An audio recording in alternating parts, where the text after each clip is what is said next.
Tonight, a child's tragic death on a Lockyer Valley property. The state government's new weapon to crack down on youth crime. A Good Samaritan stops an assault at Clifford Gardens. And council's plan to ease the housing crisis. This is 7 News with Rob Brough and Danielle De Pinto. Good evening. Thanks very much for joining us. Good evening. A family is mourning the loss of their 9-year-old boy after it's believed he crashed a motorcycle into a trailer and suffered critical injuries. Paramedics were called to Linford property on Forest Hill, Fernvale Road around 4:30 yesterday afternoon. They performed CPR on the boy while a rescue helicopter was sent, but he died at the scene. Police are preparing a report for the coroner. The state government has unveiled a new weapon to take on youth crime in Toowoomba. Almost 30 extra police officers will be deployed to crack down on offenders. 25 new officers are set to keep the streets of the Garden City safer, with 4 on their way to Gundawindi. It's the state government's solution to skyrocketing youth crime that's been plaguing the region. The community here can be assured that the police will be relentless in apprehending offenders, bringing them before the courts. 350 young offenders have been charged since July 1 last year. It's hoped the boosted police presence will discourage juveniles from breaking the law and help crack down harder on those who do offend. I believe that you will see a significant change. So they will begin as soon as possible, the announcements today, and I'll be working on them next week. Repeat youth offenders will be in the spotlight, with only a handful of individuals guilty of most offences. And that 10% commit 50% of youth crime. So that 10% is what we are heavily concentrating on in the future. The Toowoomba Mayor says more officers are always a welcome sight. It's not an easy journey, and we understand that, but my greatest respect goes to those who are at the operational level trying to sort this out for our community. Risa Utama, 7 News. A Chinchilla community has welcomed home one of the teens badly injured in a shocking crash last month. 16-year-old Bree Critch has wished her friend Cassie West a speedy recovery as she remains in a coma at the PA hospital. Family and friends have now raised more than $35,000 for Cassie's family as she recovers. A Good Samaritan has described the moment he chased down a 16-year-old mugger at Clifford Gardens and handed him over to police. The Newtown plumber says natural instinct kicked in.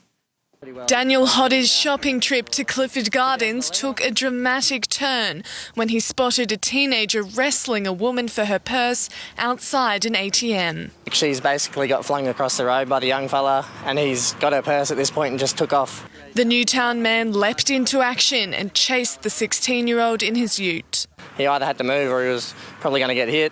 So he's thrown the purse, jumped into the bush to get away from me. The plumber says he threw the teen to the ground after he tried to escape again. He was crying at this point. He was asking me to ring his mother. And I don't know, I just basically told him that if he's big enough to do this stuff, he needs to face what he's doing. He then dragged the boy across the road to make him apologise. He just said, "Oh, I'm so sorry, miss." And she had a bit of skin off her and that, but she was fine. The teenager was arrested and charged with 14 offences, including unlicensed driving and attempted burglary. Clifford Gardens responded, saying recently additional security personnel have undergone training and CCTV cameras have also been updated. Risa Utama, 7 News. The Toowoomba Mayor has cautiously welcomed the Premier's announcement of a major water pipeline to Warwick. Works are expected to start within months, but the Mayor has warned the project shouldn't cost ratepayers a cent. Yesterday's announcement of a 100-kilometre water pipeline has raised more questions than answers for Toowoomba Regional Council about the region's future water security. There's a lot to talk about here. There's a lot to talk about how much it costs, all of that, and what impact. I do not want any impact on the ratepayers of Toowoomba. The $300 million project would help guarantee water for the Southern Downs, but could come at the cost of Toowoomba's supply. Council will now discuss the project and begin negotiations. We really need to get some information, have a vote and then relay that to the state. Yesterday, the Premier was clear about her confidence in the project and what might happen if Council votes to oppose it. Well, we'll give the $300 million to someone else that wants it. It's the biggest issue they've been raising with me and we're delivering it. Water Minister Glenn Butcher has been in discussions with Council to formulate a plan. I'll be working very closely with both mayors to make sure that this project is exactly what they're looking for and exactly what the state is intending to do with water security for regional Queensland. Sammy Barnes, 7 News. One of the region's election independents is jubilant tonight after receiving almost 43% of the two-candidate preferred vote. It marks a significant change in the historically very safe LNP seat of Groom. When Susie Holt signed up as a candidate in the 2022 election, she had no idea what she was in for. We achieved far more than we ever thought we would achieve. Now the results are almost in, and the independent has received 42.83% of the two-candidate preferred vote. So I think it really has opened up those conversations, shown that people do want change and shown what we can do moving forward. We were all volunteers, we were locally funded, we just came together and we worked really hard on the ground to achieve this result. It marks a big change in the traditionally LNP-dominated electorate. The party previously held a margin of 20.5%. The sitting member wouldn't comment on camera today as the count continues, but Garth Hamilton says he'll reserve further comment until the final result is declared and that his focus remains on representing the people of Groom. In the meantime, Susie's already preparing her next move. So watch out, we've got local elections and state elections and the next federal election. So who knows where we go from here, but it is all positive. Charlie Daly-Watkins, 7 News. Toowoomba Regional Council has slashed rates for developers in an urgent bid to boost housing supply. It follows a record low for available rentals. But there are fears the plan might not be a silver bullet to ease the strain. The record housing crisis has spurred Council to take action with a sweeping set of reforms for developers. Council has voted to endorse a 70% discount to medium density approvals, 50% off existing approvals and 30% from duplexes. That will help ease the rental crisis that we have and the housing crisis that we have here in the Toowoomba region. The changes will last for 2 years, with a review taking place when the total cash saved reaches $3.5 million. So that will mean hopefully we'll get more unit development, more medium density coming through hopefully in the inner city regions. But there are concerns the plan has missed the mark by focusing on medium density living. The reality is that it represents about 10% of what people really want. The other 90% of people want a small block of land with a house on it they can have kids and a dog. In a statement, Chamber of Commerce President Todd Roll echoed the fears, saying the council policy will directly impact on affordability and stifle business opportunity. What we're trying to do with all of these measures is to bring more lots to the market. Sammy Barnes, 7 News. Local artists are being invited to show off their work at the Downlands Art Exhibition in September. The annual show is typically invitation only, but will open its doors to new artists this year. It features hundreds of contemporary and traditional works to raise money for Downlands College. Everything from affordable art to collectible, highly collectible art. So it's a pretty interesting show. Artists have until next Monday to apply for the week-long event, which kicks off on September 17 during the Toowoomba Carnival of Flowers. We'll take a break. Coming up in a moment, our airport set to ditch masks by the weekend. And the circus ready to roll into Crow's Nest.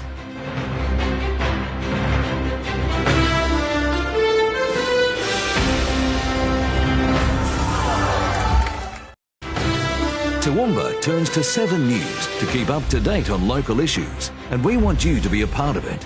If there's something happening in your street, your suburb, we want to know about it. Send us a message or drop us an email. Welcome back to 7 News. Travellers will soon be able to unmask at airports across the state, with the Federal Health Minister recommending the mandate be lifted. The Queensland Government backed the move today. Sarah Court has more. Danielle, State Health Minister Yvette D'Arth announced earlier this afternoon that staff, travellers and visitors will be able to take their masks off at airports across the state from this weekend. The Australian Health Protection Principal Committee, which is made up of all the nation's state and territory chief health officers, made the recommendation late Tuesday, claiming it was no longer proportionate to mandate mask use in airport terminals. They advised the states to ditch the mandate from as early as midnight on Friday. That move was today endorsed by the State Health Minister Yvette D'Arth, who said in a statement that the Queensland Government would lift the mandate in accordance with the AHPPC. But masks will still be mandatory on all commercial flights. Health officials say they're an important tool in protection from both COVID and the flu. Rob? Thank you, Sarah. Well, get ready to make your way to the Crow's Nest Showgrounds because the circus is coming to town. It's the first time the 45-minute Harrington Circus show will reach the regional town, and there'll be clowns, juggling and gymnastics.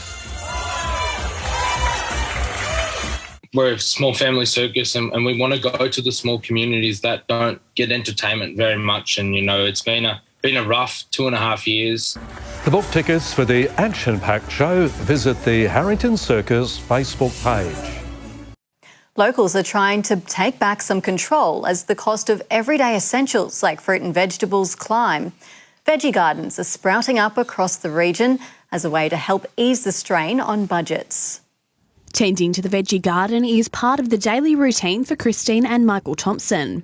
They moved into their home about a year ago and getting their patch up to scratch was a priority. We mainly grow beetroot, onion, things that we can eat ourselves, like salads. It's something they've been doing for years, initially to lower grocery costs when their children were younger. When we had children at home, they were always hungry.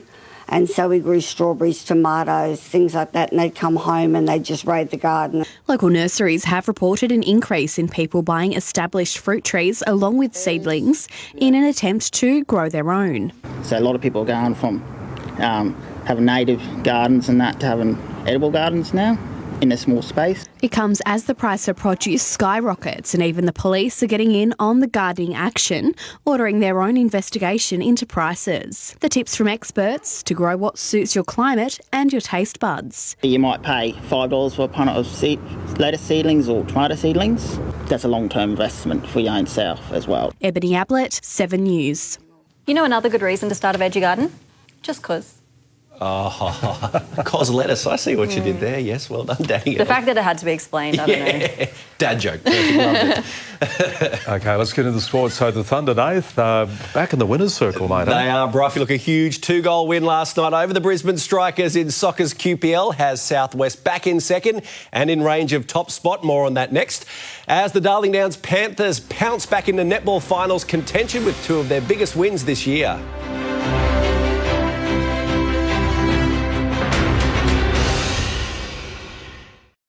And welcome back to 7 News. After a surprise loss in Mackay, the Southwest Queensland Thunder have bounced back in style in Queensland's Premier League with their most challenging win of the season. They beat fellow title contenders, the Brisbane Strikers, by 2 goals last night. They're now back in second spot, just 1 point behind the ladder leaders. There were early concerns the game would be cancelled after problems with the goalposts being too high. But once the action started at Clive Berghofer Stadium, it was the Strikers who quickly got the upper hand 3 minutes in. It took Thunder almost 20 minutes to respond after a few failed attempts and finally level things up. Southwest were awarded a free kick for a dangerous tackle and midfielder Fernando Perez claimed his second goal of the night.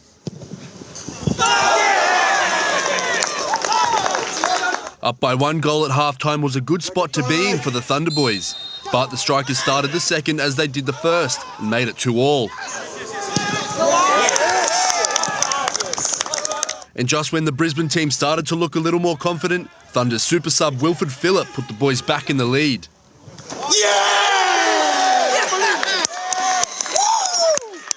The Strikers continued to apply the pressure and hoped to once again draw the game.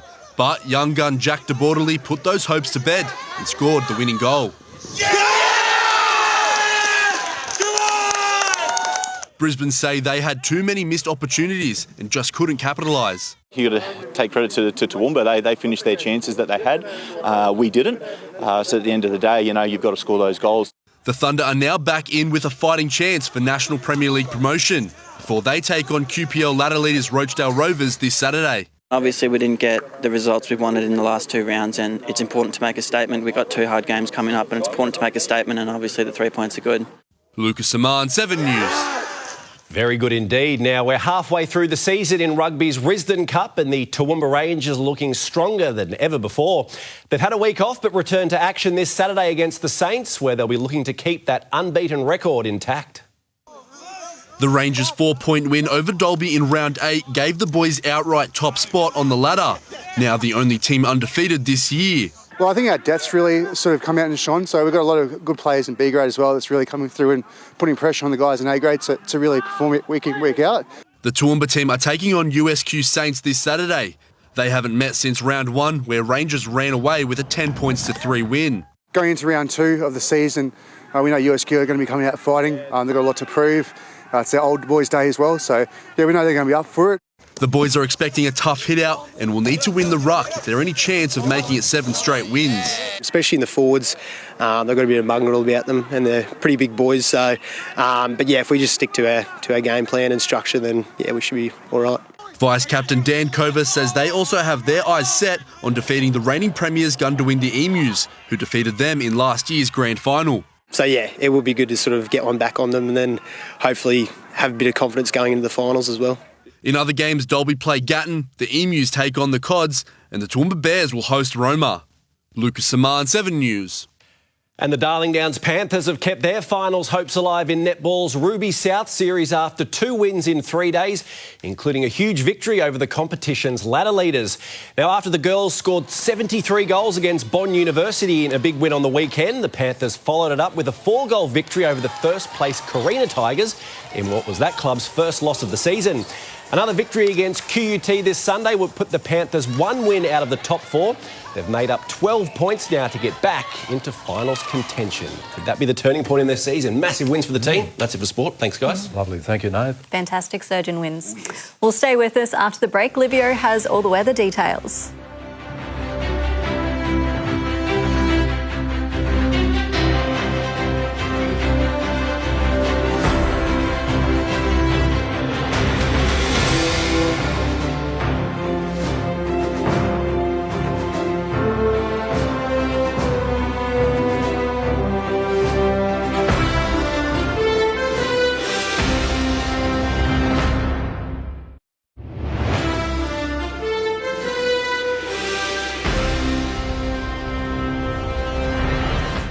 G'day, Livio Regano with tonight's weather. Well, the weather pattern that put half of Australia into a week-long deep freeze has now passed, and Queensland's enjoying a well-earned stretch of balmier weather. The ocean trade winds do, of course, bring more cloud than those lip-cracking southerlies, but any showers this week should be very isolated.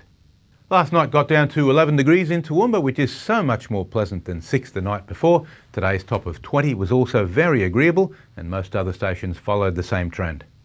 Let's look at the satellite loop now. You can see the trade wind pattern is back simply because we're getting to see the patchy cloud now in the Coral Sea. That's where the wind is coming from, having come from land for so many days before it finally started to turn around.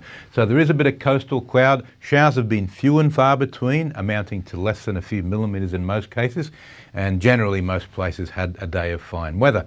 On today's chart, we have 2 high pressure systems now, both of them quite weak. One's way out to the Tasman Sea and another new one is moving over Central Australia. This zone between them is a zone of very light winds, which has made for a very pleasant day, though a little bit of cloud, slightly more of a southeasterly trade once we move north because the isobars are just that bit closer together. On tomorrow's chart, we're going to wake up to quite a bit of fog in the early morning simply because the isobar pattern is so open and the winds will be light. A very pleasant day though statewide, not that much cloud. On the outlook chart, now we start to see a light southerly change come through as this next high moves over, and by Friday and Saturday that'll bring the temperatures down a little bit. At the Darling Downs and Granite Belt forecast, some early fog and then a bright sunny day. 22 the top for Dalby, Gundawindi 21, Toowoomba 19, Warwick 6 up to 20. For the southeast coast, inland fog, mostly sunny after that, with Gatton reaching 24 degrees, Ipswich 25, Brisbane 24 again. Looking ahead for Toowoomba, temperatures peaking tomorrow, then falling a degree or two from Friday into the weekend, following that weak southerly change. Cloudy at times, but no rain at this stage. For Warwick, again, for 7 days, it'd be very unlucky if we get any rain at all. We might see some cloud. Temperatures sitting at about 19. And for Dalby, again, it's extremely unlikely, even less so than for Warwick, that we get any rain. Tops around 20 all week. And that's all for this evening, my friends. It's been a pleasure once again to have your company. Thank you for watching 7 Local Weather. I will be back tomorrow with more on this chapter. Hope you can join me then. Now it's back to the team. Thanks, Livio. That's all from us for tonight. Thanks for your company. And of course, if you'd like to watch anything again, catch up on our 7 Plus app or our page, 7news.com.au. See you tomorrow night. Good night. Good night.